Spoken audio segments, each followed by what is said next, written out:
Welcome to the Creative Play and Podcast Network. Join us as we share our favorite RPGs, one-shot games, tabletop games, reviews, and convention panels. Sit back and enjoy the show.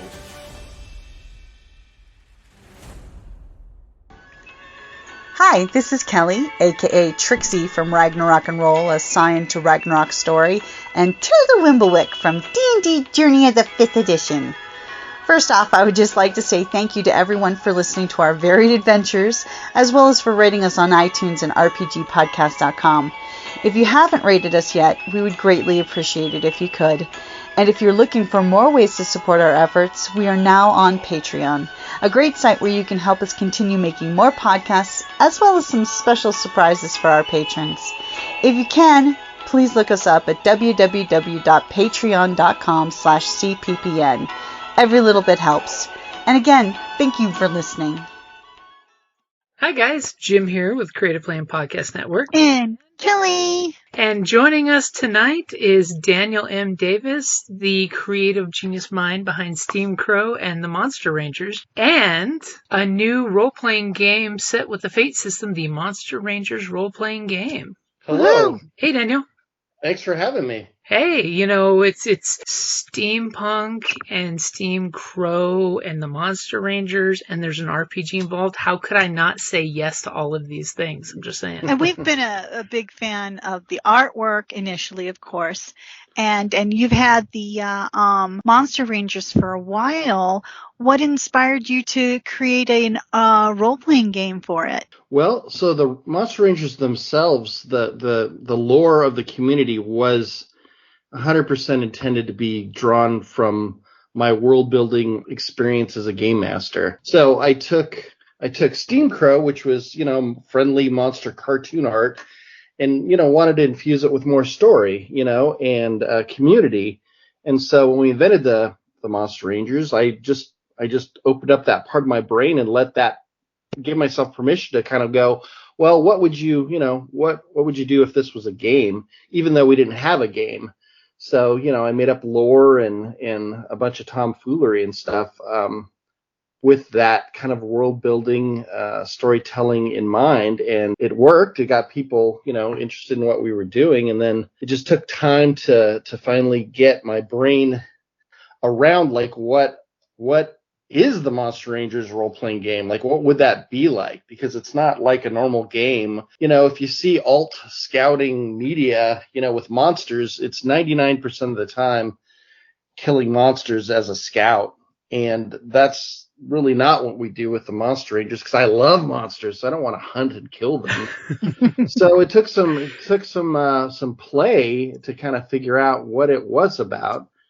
And so a few years ago, I ran a Monster Scouts before we changed our name, role-playing game, and I did like 24, 25 sessions up on YouTube with some pals. Not really quite sure what it was that we were going to do exactly, but I kind of figured it out, some of it there, and then got busy with everything else and COVID and all that, and finally, this last summer, we went on tour, and somebody was like, "Hey, are you going to run any, Monster Ranger games for us?" And I'm like, I have nothing planned, but I brought my stuff. And so when I had some downtime between camps, I made a one-shot, and I approached it as a pulp game more than I had before. And that was a real aha moment for me to realize that pulp was one of the missing ingredients. Like, I knew I'd have a cult, adventure, magic, and all that, but like the pulp side felt really right. And once I plugged that in, it really felt like we were going in the right direction. So yeah. You hit magic with a K, like in your. Yeah, I guess. I mean, yeah, maybe. In terms of at least making sense, it just, two-fisted pulp tale kind of things, that kind of adventure, that tone really just, made sense, even though it's kind of before the pulp era, being 1913 and all, but I don't know, whatever, I don't care. But But yeah, it just made a lot of But you sense. even say alternate history. Yeah, absolutely.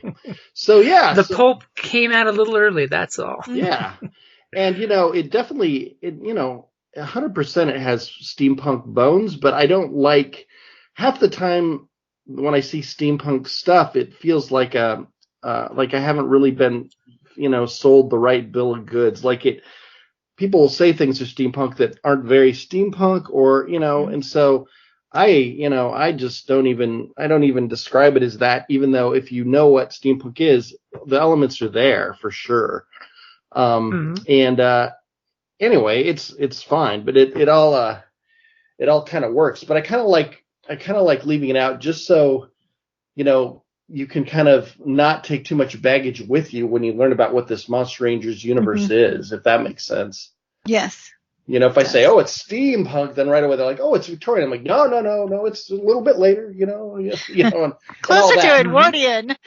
Right. So I felt like it's just, better to just let it live in its own merits, and if people find elements they like or recognize, then that's just fine with me. I mean, to quote one of your posters and T-shirts, is more villainy. There's all of these villains with the twirlable mustaches. Yes, we have that poster, by the way. Yeah, thank you.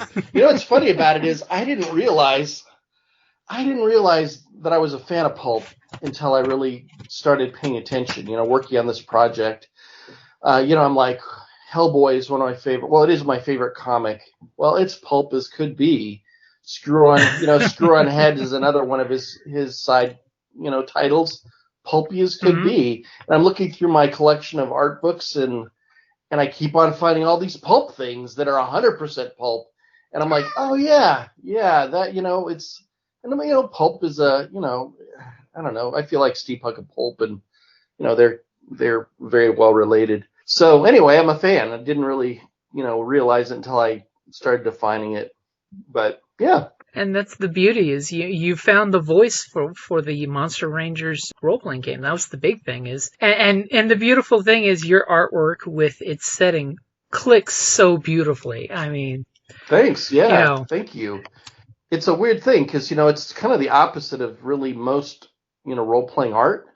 And growing up, I wanted to be an Easley or one of those D&D cover artists. That was my dream, or one of them anyway. And but what I drew was cartoonish things, and that was fine. And then as I became skilled at the vector art that I kind of got forced into, in my early career as a designer, then I, accepted it and pulled it in. Then it even got more iconic and, simplified and all that.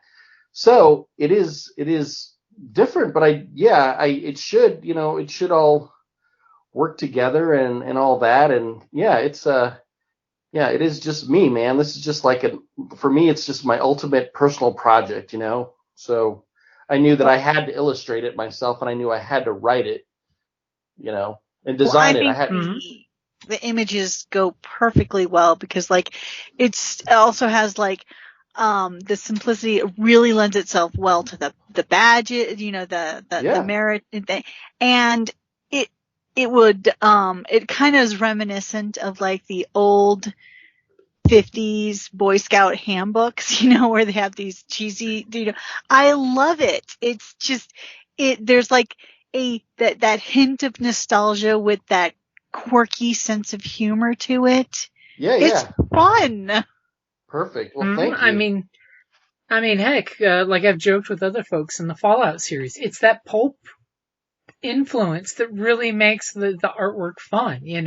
All the little Vault Boy pictures that are totally pulp artwork, you know, and yours taps right into that, only, way better, just saying. Sure, yeah. But one thing I was going to ask, I mean, Kelly did mention the badges, which as the actual Monster Rangers, there are lots and lots of badges out there. Yeah. Why did you pick the Fate system? I mean, I know why you picked the Fate system. So, I was going to ask Kelly knows why you picked it. Yeah. I picked the Fate system because I've been using... Well, let me go back in time a little bit, just for fun. So like many of you guys, many gamers, I started with Dungeons & Dragons. So for me, it was first edition back in 1982. Mm-hmm. And so I started playing D&D, but by the time I was out of high school, I had jumped ship and already went to RuneQuest. For whatever reason, I played RuneQuest for the next decade. And so that's a percentile-based skill system. There's no classes anymore. And that really opened my mind up to thinking beyond D&D back then and go, wow, we could just make whatever kind of character we want with a lot more granularity. And granularity. Mm-hmm. So I played RuneQuest for a good 10 years, and then I discovered Fudge. So that's the freeform universal role-playing game, and it used these 4 dice that were pluses and minuses, and it had this ladder. And what was cool about it was, you were rolling on this chart, and it would tell you a word that described how well you did. It was a good success or a great success or a poor success. And all those things make sense to somebody that's never gamed before. And so because I ended up introducing a lot of people to gaming, it was a nice system. And so I started working on so I played that for a very long time. I don't even remember how long. A long time. I even did work for the publisher of Fudge, Grey Ghost Games. I did some cover art for them. I did a big cartography project for the Catherine Kurtz Daenerys series, and so on. So I was really involved with all that. I designed the Fudge logo. But I started working on Monster Commute role-playing game, and that was basically based on my comic, Monster Commute, Monsters in Traffic, which is still part of this universe, actually. It's a monster, the world of monsters, but there are no humans are there.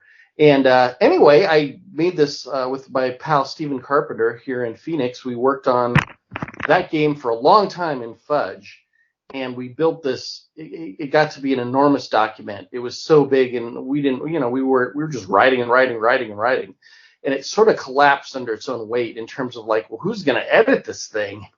Who's going to trim this thing down? And neither of us were copy editors, so it was kind of atrocious with just so much to clean up.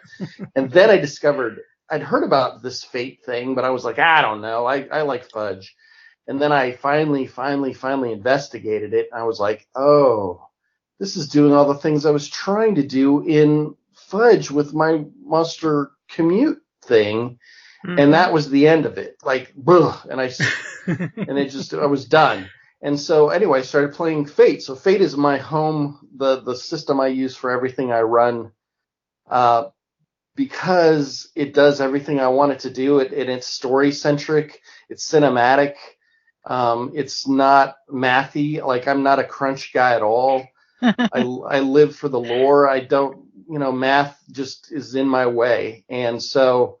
You prefer the ROLE in role-playing as opposed to the ROLL. Sure. And I'm not against, action and combat and all that. But, there were times when we were, playing D&D and like we'd have this big combat. It would be like 7 hours.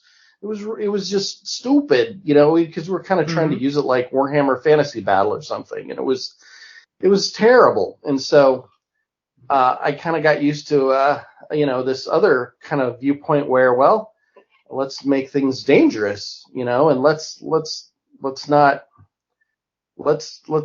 the characters kind of do anything they want, not just combat. And so I've had a love affair with Fate because it was just like the next level of Fudge, really. And so there was never any doubt that it was going to be in Fate. So yeah, I mean, and exactly like you said, I love Fate because of the story aspects of, instead of checking off 15 hit points, I'm actually saying broken knee, right, or twisted ankle, depending on the severity of the damage. Right. That way I don't have to check those boxes. Yeah. And that's one thing I love about, because that way the GM can totally compel, because it brings the story back to the center. Because it's like, as he whips out that fate point and says, "Remember that busted ankle you have? Right. The monster catches up." Right. "But I'll reward you for a tangible token for letting the story happen as it should." Yeah, yeah. And it also, I feel like, mechanisms like rule systems in real life with laws and everything else can create some strange outcomes that you may not have wanted, right? And so everything centering around combat sort of just keeps it in that realm. And what's great is that, you can do, fate is made so you can do anything. And so I tell people, well, don't worry about, know what your character's good at, but I know, I just demoed the game to new people that never played before, 2 days ago.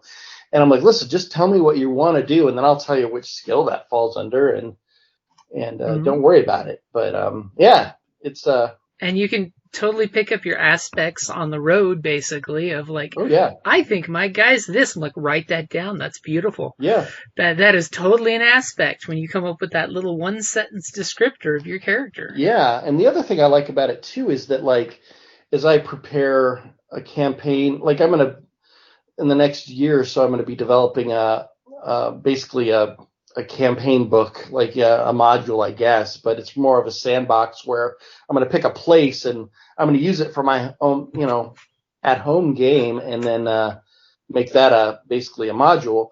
But what's cool about it is Fate also it isn't all about character advancement, kind of endless advancement. So if you build a core, I've got a pool of characters that I've been building for just one shots, right?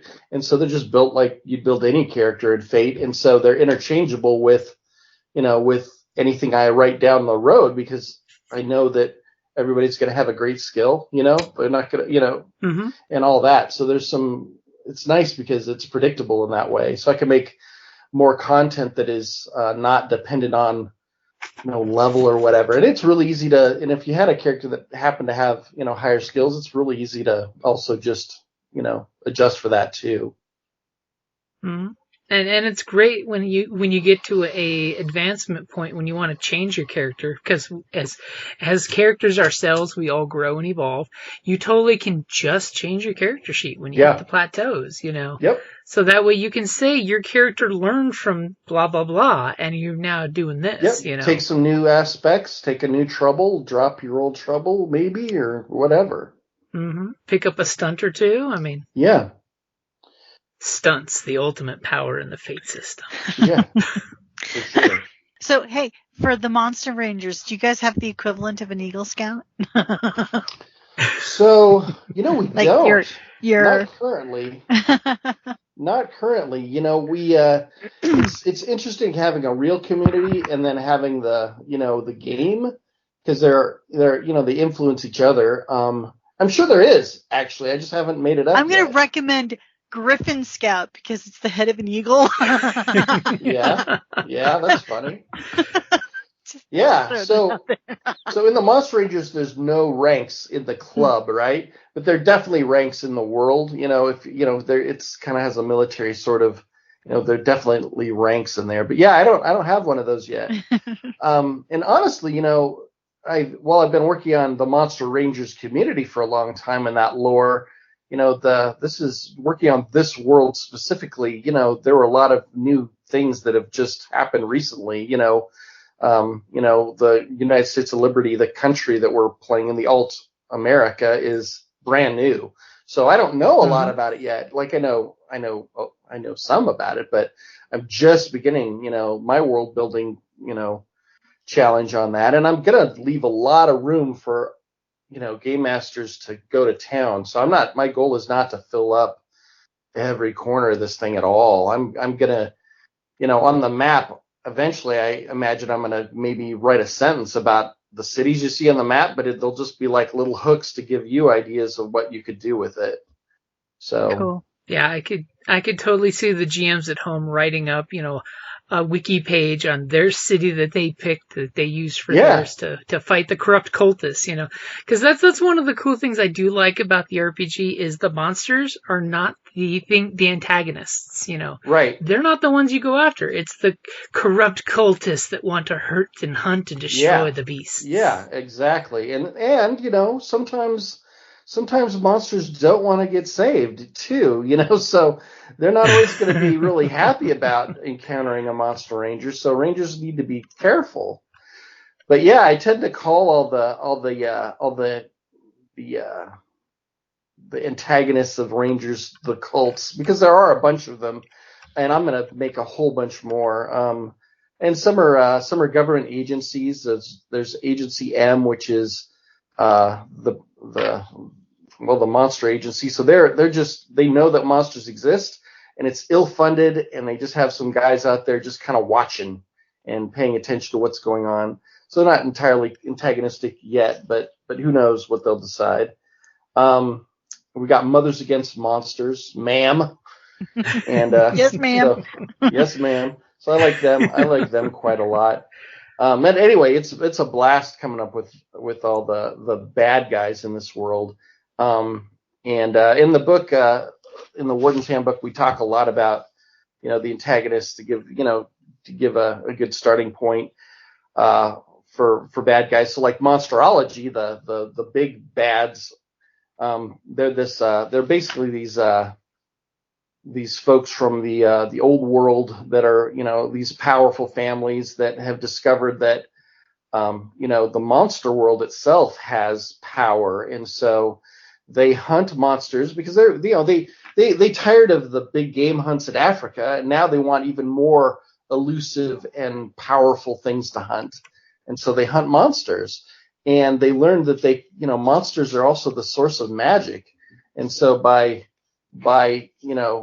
hunting and killing a monster, maybe you can steal its essence and plug it into some technology, and gain more power in the visible world.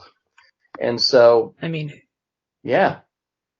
Yeah, who wants a bearskin rug when you can have a werewolf, right? Right. So they so typically the different houses of monsterology have they have taxidermy museums of monsters that they try to outdo each other, and they have feasts where they sup upon the werewolf liver and the like, and they're really awful, terrible people. But we got to expand them quite a lot, because they were just hunters and plug uglies, the lackey, the big football linebacker lackeys. But now there's even more levels and parts to their organization. So that'll even be fleshed out a lot more, I think, as time goes on too. But yeah, it's fun. But it's been really fun to dive into the bad guys and what the different groups and what they want and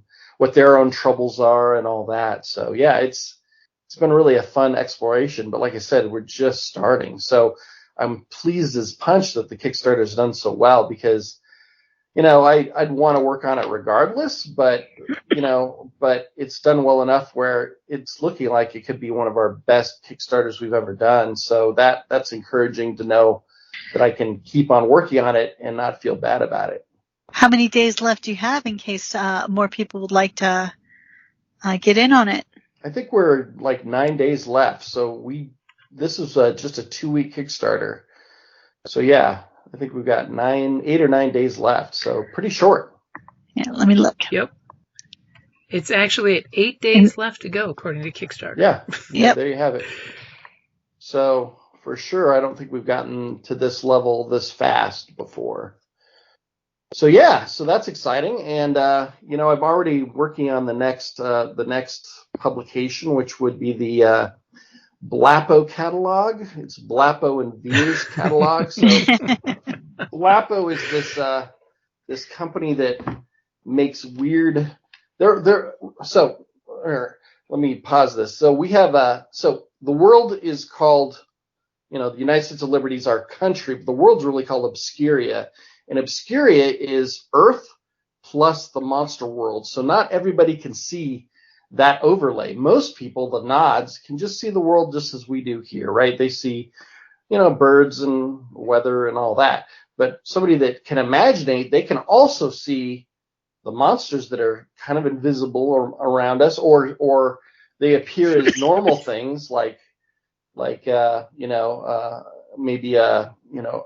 an ox or a homeless person or whatever it is. But really it's a monster. But their brain is telling them that it's this thing that they can understand. But it's also weird weather and all that. So there's a lot of strange things that one sees. So yeah, this Obscuria is this veil that of the world. And once you see it, you cannot unsee it. Yeah. So exactly. So a lot of people have had a lot of characters. You get to decide what happened. What happened to your character? How do they see into Obscuria? How did they learn to imaginate? So one of my pre-gen characters is he's a silent film actor, and he's an actor, and he got hit in the head with a falling light. A lighting rig fell and hit him in the head, and after that he can't remember his lines.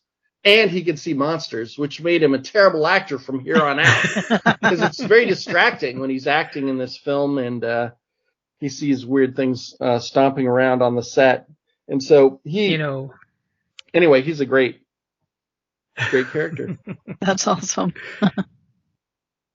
And one thing I do like is the two source books, which is good with the player's source book and the warden's source book. Yeah. So that way the game master can have his book in the corner of his table, all to himself, my precious. Yeah, it just felt important, And this format is small, so it made sense that we'd have to have more than one book to kind of cover the basics, but yeah. Where I was going with Obscuria, now that I got off track with the Blapo, sorry, brother. See what I did there? So Blapo is an Obscurian company, so they're not really an Earth. I mean, they're kind of an Earth company. Like, they have offices that you could go visit as a nod, but they really make things for Obscurians. So they make weird, strange inventions, and a lot of it is that science, that steampunk Acme science. kind of. Yeah, where you've got things like, steam-powered vehicles like penny farthings and automobiles of a sort, and then you've got candied coffins and other weird, not usable things. A joke with Blapo is it's always like, the new Blapo hatchet now in 7 flavors. Like it's like they're promoting the wrong thing. I love it. So they have a merchandising, but some of it is useful and some of it is real dangerous and ill thought out. But basically, the idea is that Blapo donates products for testing purposes to the Rangers, and the Rangers are pretty desperate for funding. They don't have the deep pockets of those Eld families of the monsterologists, so they're really happy to take on all these gadgets. But it's also very bad because they're often just not useful at all or not good, or in the last thing I just ran, they had the players were the mission was to go to this southwest mesa, and on top of it is a monsterology town, and they were supposed to be dropped off from a zeppelin to get there. And instead of parachutes, because we don't have parachutes, they're parasols. They're jump parasols. So it's like I love it. So it's a pogo stick with a big, umbrella on the top. Yeah. And it was terrible. It didn't work very. One of them came off, came all apart, and it was deadly. Anyway, but the funny thing is that Blapo also sells to the monsterologists, so they're really a war profiteer, I guess. But the funny thing, so here's the cool thing about the catalog, though, is so it's a flip book. So in our universe, our Sears is called Veers, and there's a Veers catalog page in the player's book with some prices of things, and it's based on real Sears catalog. I found a PDF of a massive Sears catalog from 1912, and so it'll be a flip book. So so if you're a normie, you would find the Veers catalog, and that has stuff that you'd want to buy as a ranger, right? Supplies and normal things, but also a little shady. Like Veers isn't a real legitimate company; they're a little iffy. So they sell things like birds by the case, eagles extra. Eagles cost a little bit more. Like what? Bigger I don't case. know. Yeah, exactly. But it's a flip book, so if you can imagine you get to see the other side, which is the Blappo catalog as a flip book. But like I said, I started working on that, and that's been a real delight because I have to illustrate everything, and that was really fun, and try to make things kooky, and again trying to give them, the nice thing about Fate is, I just need to give them a few aspects and and a price, and it kind of gives you an idea of what you could do with it in game and all that. So so there's a lot more I want to develop for this, but yeah, it was just sort of getting into this finally to this point where we got the Kickstarter going, and now I know that I really get to do this, so that's exciting. Yeah, I mean, after all, the Kickstarter, hit its goal within how many hours? It was 4 minutes. Wow. Hey, I mean, that just shows that it's a loved item, so that's fantastic. Yeah. So we, because we have this community of Monster Rangers, they've made our Kickstarters go faster and faster, which is really good because as a creator, I have a lot of anxiety, and when you have if your Kickstarter takes 30 days to make its minimum, that means for 30 days you're fretting over the thing, and every day you're thinking, man, I could do more to promote this, but what do I say? Please just back my, you can only beg for for support so often. So we started to try to figure out how to fund faster so that it wasn't as stressful. And then that allowed us to do things like, our Kickstarters are 2 weeks entirely for my mental health, not for any other reason.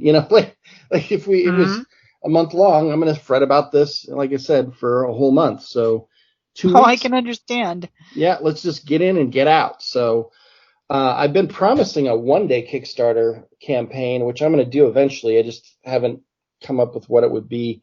But someday we'll do a one-day one just for fun. But yeah, so it's they're short, but we've slowly gotten them so we can fund in a day or two, and maybe in a few hours or maybe even a few minutes. So that's really where we want to be. So our Kickstarters are all pretty modest. We've never done a $100,000 Kickstarter, but that's okay. You don't have to make it viable and also to make it useful. So this is our 17th one, and we've raised, overall, I think we've raised, over a couple $100,000 in Kickstarter, but all that has been reinvested into our company, and it makes, it makes it work better for us. It's hard, it's not easy being a crazy indie creator. So Kickstarter is a blessing because it really helps. So yeah. Yeah, I mean, especially if you're doing the conventions plus the campouts for the scouts, it's your plate is a little full, and yet you're still finding time for it. Yeah, well, I think it's just sort of required, like if I didn't have to do all these different things, I probably wouldn't. But it's just sort of this, like anybody else, where you have this you have these different income streams, right? And in a lot of ways, they're like different businesses. And a lot of times they go together, and sometimes they don't. Sometimes they fight. And so that's a tough one. Like we have a thing called the Order of Obscuria. It's basically our in-house version of Patreon. So it's like a paid membership, and we send out rewards monthly, things like Badge of the Month or Mystery of the Month, and where we make these Ranger themed items or patches and send it to them. And that kept us alive through the COVID days. Without that, we would have been out of business.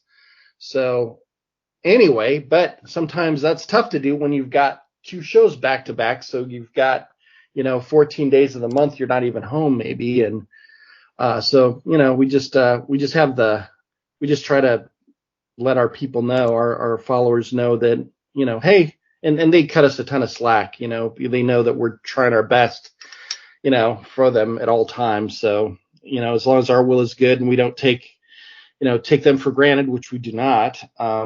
We appreciate all their support. So anyway, it thank goodness. So yeah, so plate is full, but if you want to be a guy that draws cartoon monsters for a living and imagines a community that suddenly becomes a community, it's the least you can do, I think, like it's how it is. That's nice. It's magic when it synergizes like that. Yeah. Well, again, when we started SteamCrow, the goal was what's our dream, what's the dream job? And the dream job is to make up stuff that we love for people that we really love, so it's sort of that combo. And so we've tried to stay true to that as much as we can. But like you've pointed out, it takes a lot of hustle. It's not, no one's going to hand that to you at all. So you got to go out and make it. And the other cool thing is things like the Kickstarter create a lot of excitement, and it's sort of this marketing thing. I get to talk to you guys, for instance, because of it. So that's, Aww. So there's some, it's great. And hey, the nice thing with the Kickstarter is there is some really cool swag. I'm just saying. And you announced the stretch goals today, and that was a huge one. Yeah. A lot of interest immediately popped up when you made that comment on there about the new stretch goals. Yeah, well, I felt bad. We launched the Kickstarter and we went out of town immediately. The next day we got in the van and we got off the grid. So basically what I would do is people would, as the Rangers would arrive, they're like, "Did you see what happened?" I'm like, "No, tell me what you got? What you got?" They're like, "Well, it's at 7,000 or something." I'm like, "All right." And then it was, at 8,000 or whatever. But what happens is, people are like, "Well, there's no updates." And so I'm like, "Oh, I got to get that update going." But yesterday I was a zombie, so there's no way I was doing it yesterday. So yeah, I mean, you just got back in town and then posted an update within hours. That's not bad at all. I'm just saying. Yeah. So yeah, we're pretty, stretch goals are a real tricky thing in my head, because I think you want to have some rewards there, but you also don't want to go crazy with it because it could easily get out of hand. So I've seen, when Kickstarter was first kind of a big thing where you had your first webcomic guys that were, doing $10,000 and $20,000 and $30,000, it was, there was one fella in particular, I don't remember who he was by name, but he basically started adding all these add-ons, add-on after add-on after add-on, and it kept going higher and higher, and it, exploded, but to the point where when it all came time to deliver, he never factored in the weight of the product, so he was going to lose money on the shipping. Oh, and dear. So this person went out in the desert and they filmed themselves burning all the stuff from the Kickstarter, and they were having a mental breakdown. And I'm like, oh boy. So that lesson's always been in the back of my head. So we try not to go all the stretch goals. There's not many, but we planned for them all. They've been, our packages were weighed with them in the package, so we know how much it weighs. But it doesn't go crazy on the stretch goals. We're not like Reaper Minis where, they're going to have, 50 unlocks or 100 unlocks as it goes. I'm just one person managing this thing, and it's, we've got a few things and a few upgrades, and, that's about it. But yeah. And PDFs are always great. Just throwing that one out there, PDFs are great. Yeah, and that's what I did today with that map from the map in the Warden's book is real small. It's, it's little, just a couple inches across. And so I just blew it up of Blickford, and you can, I made a bigger version of it, and you can download it off our site for free and all that. And so, and then it's, it's described a little further in the book as I use it as an example of how to set up a campaign. So I'm like, well, let's see, let's make up this place. And so I kind of talk you through it all. And so some of the locations and there's some plot ideas in there as well for Blickford. So yeah, that turned out to be a nice way to go. Well, this is one I hadn't planned on, and I really needed another one because, gosh, I got 20, whatever it is, 22,000. I better give out some kind of stretch goal. So Yeah. But hey, all of us backers definitely appreciate it. Just gonna throw that one out there. Yeah. Regardless of what it is, we appreciate it. Yeah. Especially if it's not adding to the shipping costs. Because no offense, we all know, especially in this day and age, shipping costs can kill you. Yeah. Yeah. It's a place you've gotta watch with your Kickstarter, because it can get really out of hand fast. And so yeah, we've done enough of these where we've really learned to, you got to take the time, and that's to weigh everything and to know really what you're delivering. And that's why we tend to work sort of in this weird way where we do some production before the Kickstarter, really, so we know really what these things will look like. So we're not over promising you something. I want to show you a photo of the real thing, not a simulation. Mm-hmm. Because it's so sad. Like, we've done a lot of Kickstarters with T-shirts, for example. And early on, I wouldn't have a T-shirt, so I would just mock it up. But the ink, when we mix the ink out in our studio, like, it doesn't turn out exactly the same way, And so I'd much rather print a shirt and show you a photo of it, the real shirt. So that's what we did with this too. So yeah. I don't think that's weird at all. Well, yeah, I will totally say, for the backers who are Ranger veterans, it is awesome that you have a satchel that everything will fit in. Just gonna throw that out there. Yeah, the satchel is one we've used a lot before, and so Donna had the idea. She's like, "Hey, the map case that we've used in the past, I think it might work for your books." And so we pulled one out, and they fit perfectly in there. So it's rad. Like, it's a really cool. It's cool to have a satchel that's like, it feels like it was made for the game. And I'm sorry, I love the badges being the shape. So it's so much easier to like put them close together as opposed to like round or something. It's fantastic. Yeah, that was the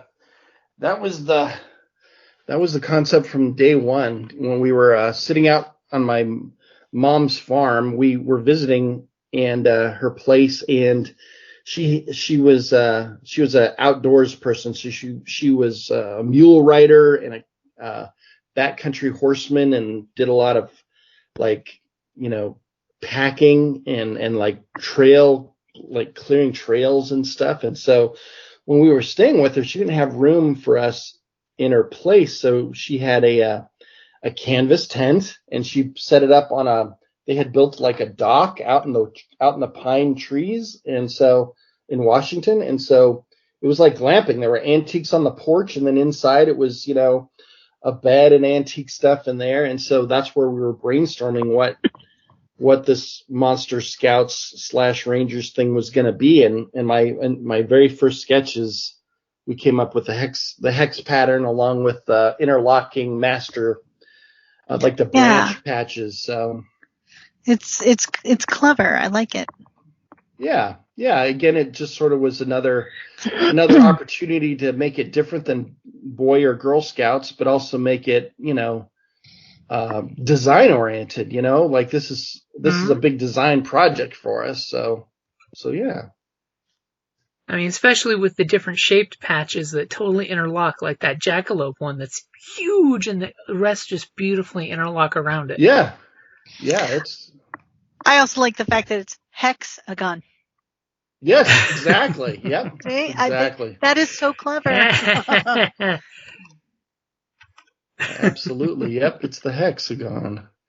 I will tell you a secret. It took me the longest time to figure out. The last big idea I had for the Rangers game was that the hex badges did something. I don't know why it didn't occur to me this entire time that badges would be more than just a mission reward. It took me forever to realize that badges are cantrips. That's awesome! But it took me forever to figure that out. Like, that was one of the last things I came up with, because I'm like, wait a minute, it seems like I'm missing some opportunity here with this game. What is it? And then I looked at the badges and I'm like, wait a minute, badges, of course, the badges do something, which is cool because it allows every player to be a magic user to a minor degree. So everyone gets a power of some sort, and it gives you rewards. It's another way to also in Fate, since we don't have all these different levels that you can level up a character, badge rewards become the way that you can. You can become more powerful. And aside from really the real power in my campaigns is knowledge, right? Knowledge and connections. The more you know what's going on, the better things are for your character. But yeah, getting powers and badges, awesome. So like the Goblin Tongue badge, that's the badge that comes with the campaign. Well, that means that when you have that badge, you can speak with, the goblin kind and be able to, communicate with them. That's a minor thing, but it's cool. It is awesome. I think it is one of my favorite things. Yeah. Mm-hmm. Weird Beard. So I've only just begun even figuring out what badges are. So, this book, I touch on it pretty briefly in here. So eventually I also want a book of magic source book so we can, give you a lot of examples for, badges, but like, Weird Beard. So I have a Weird Beard badge in real life. We've had it for 5 years probably because I have a beard that is weird. And so Weird Beard allows any person that has this sewn onto their uniform, they can grow a foot of beard a day or suck up a foot of beard a day. It doesn't matter what gender you are, but sometimes that could be helpful. Probably not, but it could be. So anyway, yeah. So spirit badges, they do stuff. I think that makes it kind of great. So I agree. And it totally goes back and reinforces the Monster Rangers. It brings you right back to we are collecting badges for a reason. Right. Yep. And so what's fun is, in the game I ran last weekend, they were trying to save the bear ghost. Well, I did it because I have a bear ghost badge. So, at the end of the conclusion of the game, I told them all, each of you earn your bear ghost badge. And then I went back and I gave them all a real bear ghost badge. Aww, that's so that awesome. So that's pretty neat to be able to have that kind of tie-in, So. Mm-hmm. And that's something they'll never forget. That's a once in a lifetime experience. Yeah, and the other thing is it gives more meaning to the badges too. Like, you could look at your collection in a different way, knowing that these could have powers in a game or something. I don't know. Sort of a secret joy that doesn't have to be secret. Yeah. And Buddy Ruckus is satchel. So Buddy Ruckus is the psychic. He's a psychic ranger. He's one of my pack of characters. He's one of them. So he's a psychic ranger, but he's based on my dog Oni, who is a psychic ranger himself. So he stares at Donna when he wants something, and she's got to read his mind to figure out what he's trying to tell her. So, so his character's Buddy Ruckus. Why can you not hear my thoughts? Oh yeah. Well, he just waits. He knows you'll figure out that he needs dinner or needs to go outside or something. So good old Buddy Ruckus. But yeah, Pulp, that's the other fun thing of Pulp, you guys, is naming. Pulp names are special. Like, they're not just normal names, they're special names. So I've got a chart in here to help you come up with to kind of pulpify your names. So, and I've got a little guide to just kind of help you do that, a little chart. And, cause I think that's an important part of pulp, Oh yeah. Is the don't take yourself too serious. Right. Well, and Jim knows it's one of my favorite things about creating characters. I take the name very serious as to what I'm going to do. It may not be a serious name, but I put a lot of thought into that character's name. Nice.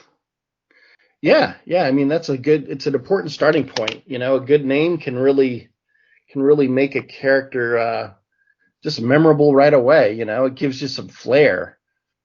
Yep. Mm-hmm. I mean, some of the best steampunks we know have cool names that are actually their character. You hear the name, you can picture the character, Exactly.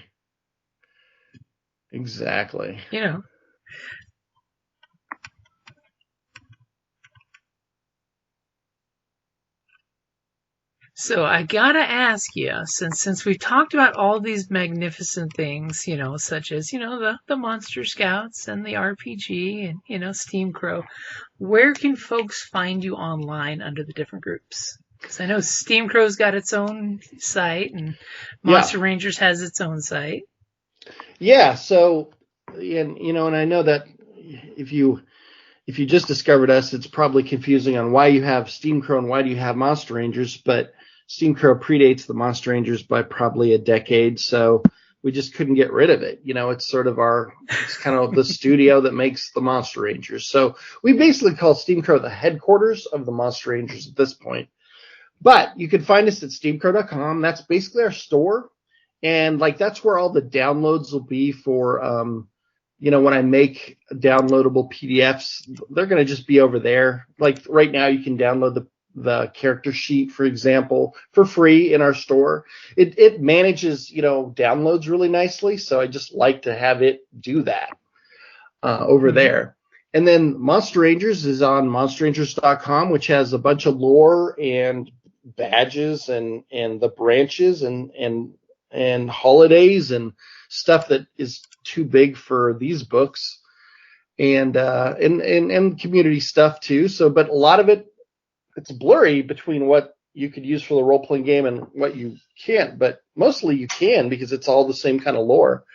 And then on Facebook, we've got the Monster Rangers group. So just look for Monster Rangers, and there are probably 30 different subgroups of Monster Rangers by locality. Most of those aren't very active, but then we have our core one, which you'll see is the biggest one.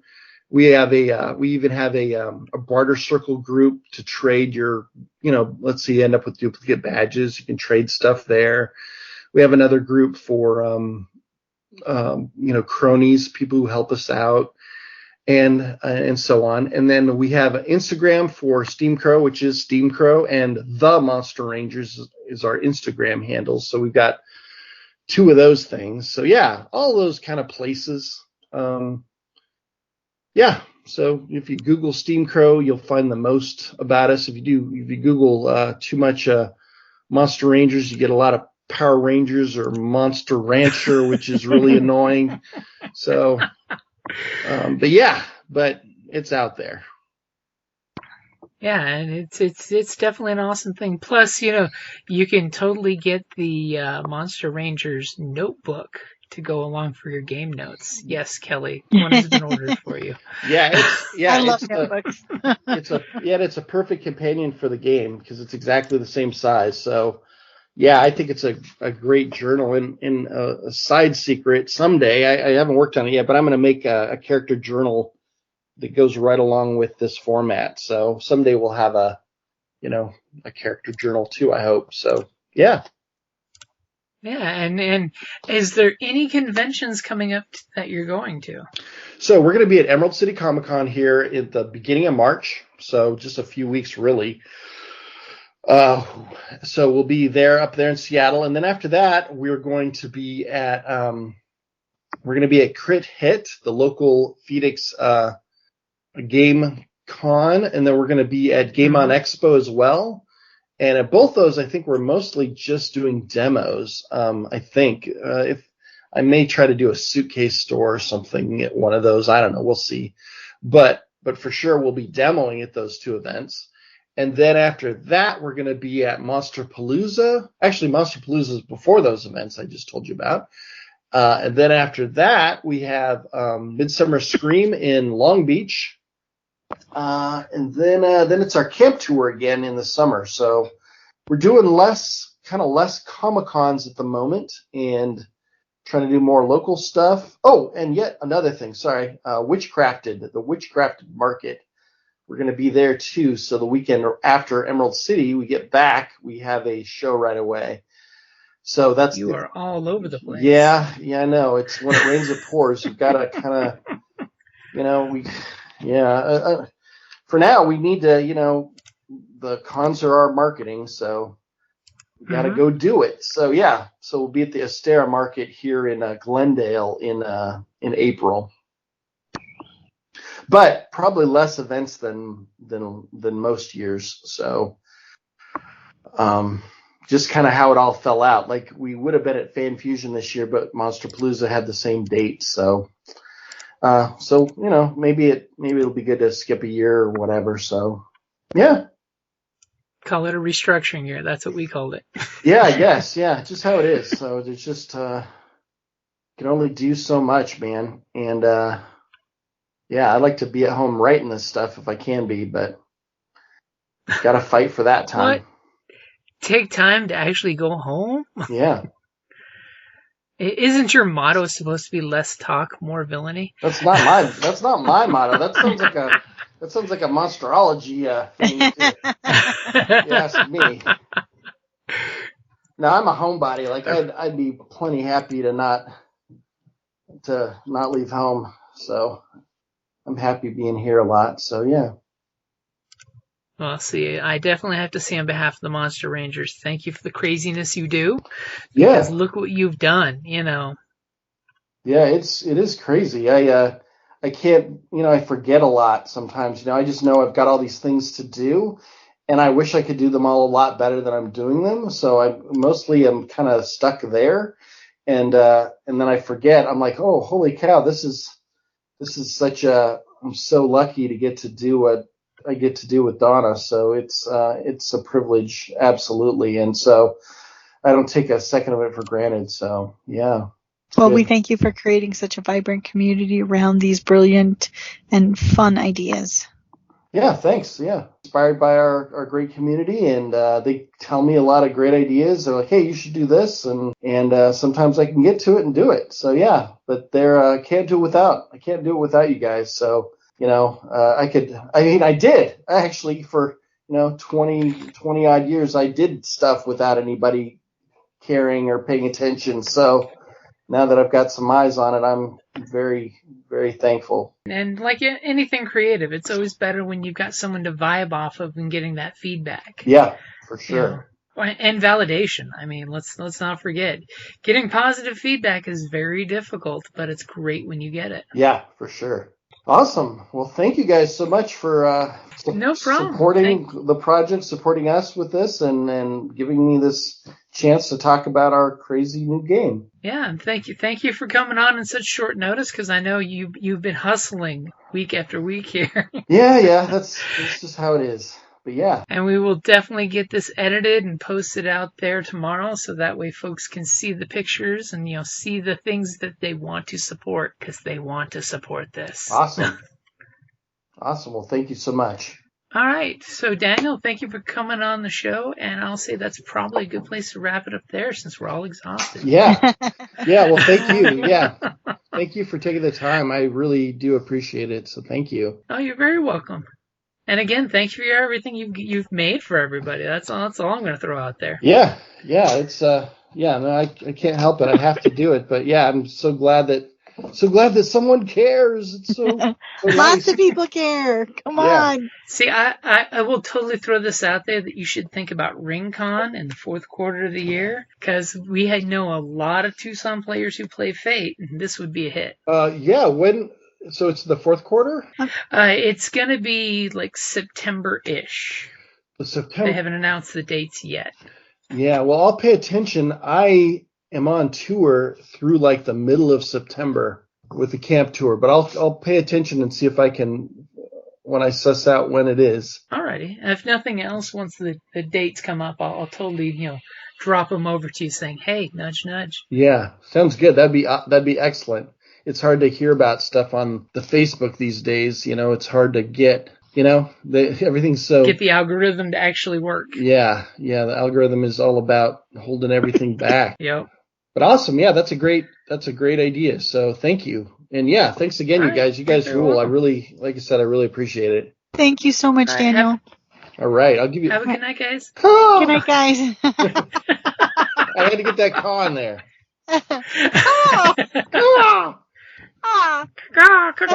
See you guys later. Thank you. Bye. Later. Thank you for listening to the Creative Play and Podcast Network. If you enjoyed our show, please check out D&D Journey of the 5th Edition and Ragnarok and roll a Scion hero to Ragnarok story. Also, check out our Patreon page for more content and behind-the-scenes things, as well as joining us for a one-shot game or two.